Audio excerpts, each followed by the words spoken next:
Hello there, everyone. This is Hannes van Dahl and Chris Rurland from Sabaton. And you're watching M-Rock.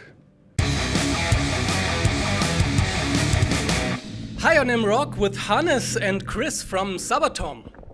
I read an article about Sabaton and they made a very funny comparison. They wrote that Sabaton is the modern version of Manowar. What do you think about that? I mean, as long as we don't wear those clothing they have, then I don't care actually. But the moment we start wearing those leather pants, then I'll go play with no shirt. As long as we don't do that, then it's fine. Whatever. Okay. By the way, do you like Manowar? Yeah. I like them. Yeah, me too. For sure. I have a few records. The first album I heard was Louder Than Hell, right? Yeah, same here. Yeah, right. Good record. Yeah, it is a great album, absolutely. Yeah. Your new record is out called The Last Stand. It's 100% Sabaton style. Is that maybe one secret of your success, that you always remained faithful to your musical style? I think it's important in one way to maybe not, rip off your fans too much, that you would change it too much. But you don't want to stand still either, And I think, especially on The Last Stand, it's quite big variety when it comes to the songwriting, definitely. Which is Joachim's main thing in the band, except the singing. Yeah. But I mean, like Blood of Bannockburn, that's the first song in major key. That has never happened in Sabaton's history before. Yeah.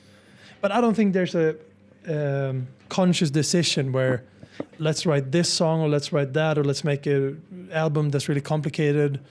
I think it's more like let's write heavy metal music that we really enjoy and try to keep it that as simple as that without thinking too much. What are your inspirations for the songwriting? Is it war movies, documentaries, other bands? Yeah, a little bit. I mean, we watch a few movies, but mostly it's Joachim and Para who writes all the lyrics. So a lot of fans too. Sending in emails about stories, that were about a specific battle or a specific person, or an event that happened in history that we didn't know about, or that's just really interesting to write about. Yeah. There is a ritual at the shows in Germany. The people are always screaming, "One more beer, one more beer." I've never seen that before. I don't know what. I'm just kidding. I saw this at a previous show. Do you open one more beer on stage if the crowd wants you to do that? Usually. I mean, I don't know what happened with Sabaton in Germany. It became a beer drinking party, which is great fun, Yeah.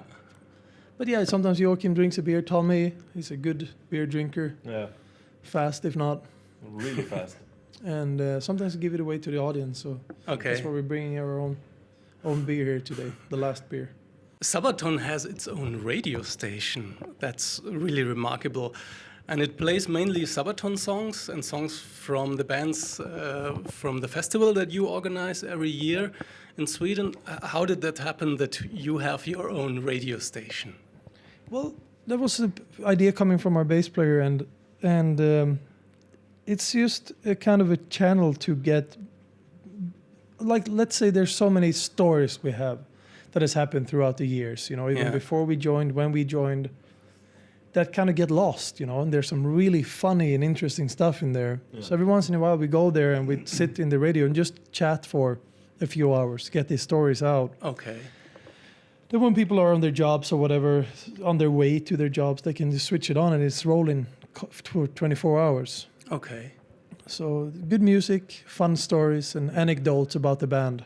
Okay, but it's in Swedish, right? Yeah, for now only in Swedish. You talked about interesting and funny stories. Do you have maybe one funny story that you can share with the English-speaking people now?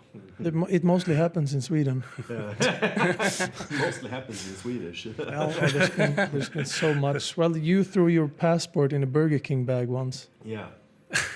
That was a bad move. That was a really bad move.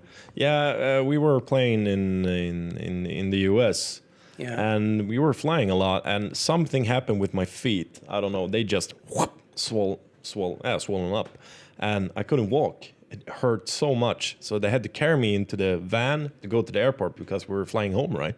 Yeah, well, that was before me. Yeah. Okay. And so, yeah, they got a wheelchair for me at the airport, looking like this with everything, long hair. And this guy was just steering the wheelchair. And everybody was just looking at me like, what the fuck is up with that guy? He's probably hangover. But it was actually my feet. But then we stopped at Burger King or McDonald's or something. And then I bought a burger. I had 2 bags. I had 1 bag with my passport and stuff like that. Yeah. And accidentally, I threw the bag with the passport away. And kept the trash. So, and it was a long way. We had to go by the train or something to the next, what do you call it?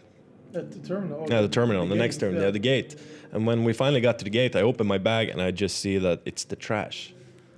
And I totally freaked out, like, shit! And you couldn't walk either. I couldn't walk either. So Joachim, our singer, had to run like a crazy person to get my passport to get on the flight. Yeah. So he ran and he ran and he ran and he ran and he actually came back. He actually, tried to explain, yeah, that trash bin in that terminal, blah, blah, blah, blah, blah. And he actually found the bag with the passport. Going through all the trash, Yeah. Food or something. So that must be a... Sitting in a wheelchair. Yeah, sitting in a wheelchair like this. Oh, shit. But yeah, we actually made it on the plane. So You were lucky. I was really lucky. And they keep on telling that story, like, do you still have your passport on you? Yeah. So yeah. That will stay. That will stay forever. Hannes, there were rumors that you are maybe leaving the band because of your new family, but it's not true, isn't it? Like quitting the band? Yes. Oh, why would I do that? There were rumors because you have a family now and maybe you don't have the time to be on tour. Yeah. Well, it's a very interesting question because if you would work at Volvo and you get a kid, yeah, would you quit your job just because you would get a child? No. Never.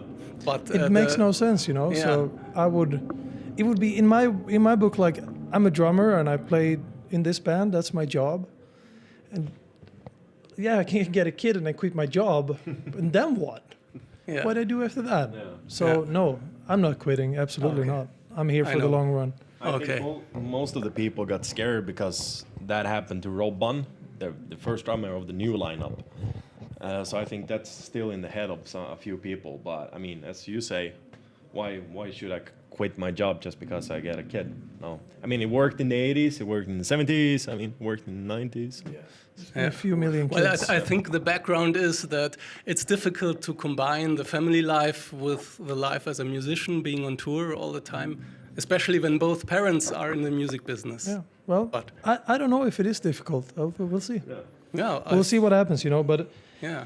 Well, as far as I'm concerned, nothing will really change. I need to be there with my family when the time is right. And okay, that's great. That's very important. But hey, I'm here. I'll be on the tank. Okay. Playing my drums. No worries. Chris, are your fingers okay? Because I was on your Facebook site. You posted a picture about half a year ago. Yeah. It looked like that. What did you do with your fingers? No, that's coming into the studio in great shape. Yeah, that's what it is. Yeah, exactly. Yeah, usually I don't. I mean, I love to play guitar a few years back, but as the years gone by, I mean, we play so many live shows and everything. So when I come back home, I rarely play guitar. I just being home and like, relaxing. And then we were entering the studio, and I haven't been playing a lot, so the hardness of the fingertips, the callus just goes away a little bit. And then, we entered the studio, I started playing all the solos, and the worst part is when you do the same thing over and over again.